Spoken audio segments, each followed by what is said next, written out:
Ciao a tutti cari amici e bentornati sul canale. Sono veramente felice di fare questo video e giustamente vi chiedete il perché. Non appena vi dirò quello che ho scoperto, potete stare tranquilli che a molti di voi verrà lo stesso identico sorriso da ebete che ho io adesso, e adesso vi spiego passo passo cosa ci salverà da tutta la merda che abbiamo dovuto sopportare fino ad oggi. Activision, EA, Ubisoft in parte, NetEase Games, Tencent possono trovarsi in grossi guai legali se entro la fine del 2025 non si regolarizzano con i termini che l'Unione Europea ha appena approvato in una legge che potenzialmente li potrebbe distruggere. Sotto inchiesta abbiamo SBMM, monetizzazione aggressiva, contenuti pay to win e tutto sotto indagine. E questa volta non stiamo parlando di teorie o speculazioni, è una cazzo di legge. Entra in vigore ed è già stata approvata.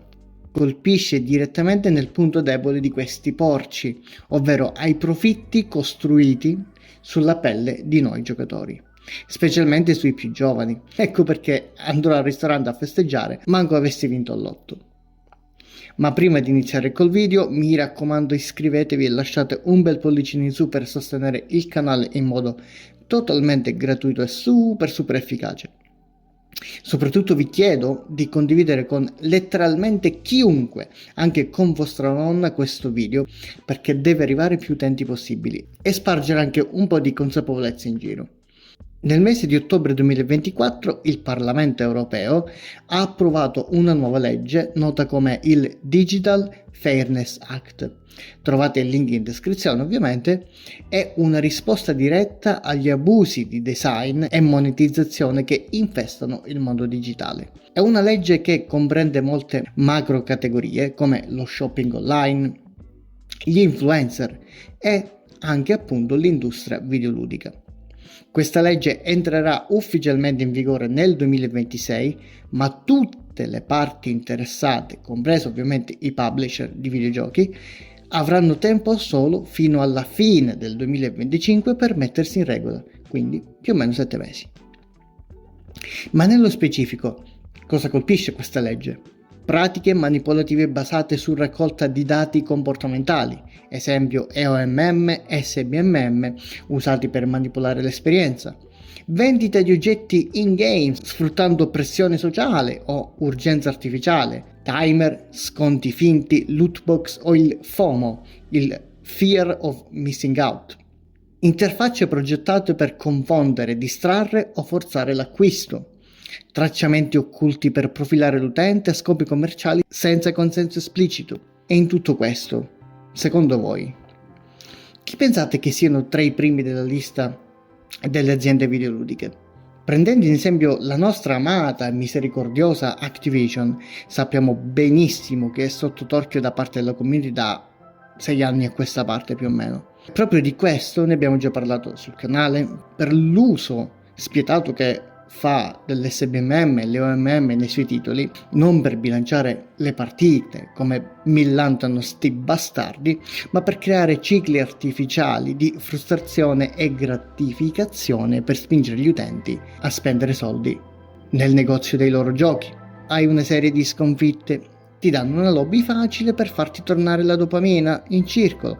Stavi vincendo troppo, ti affossano in lobby tossiche piene di tryharder o cheater, il tutto mentre ti mostrano quel nuovo bundle appena uscito dal negozio. Coincidenze? Bene, questa nuova legge parla chiaro. I sistemi predittivi non devono indurre a decisioni che altrimenti l'utente non avrebbe preso. Tradotto, l'SBMM e l'EOMM usati da Activision e compagnia cantante saranno illegali perché riproducono l'esperienza che si crea nei casinò in modo meno invasivo, ma comunque con un'alta probabilità che possono tradursi in ludopatia digitale.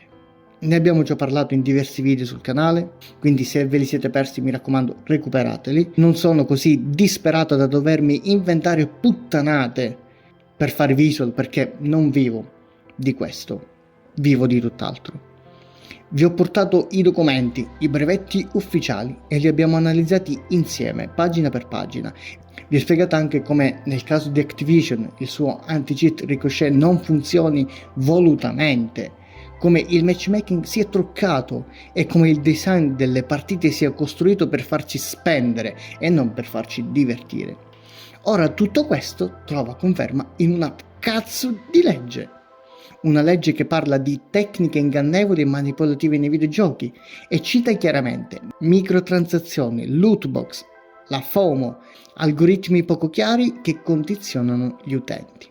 Esattamente tutto ciò che troviamo ogni giorno in sta merda di Call of Duty, FIFA Ultimate Team, Marvel Rivals, Delta Force, Apex Legends e potremmo continuare all'infinito.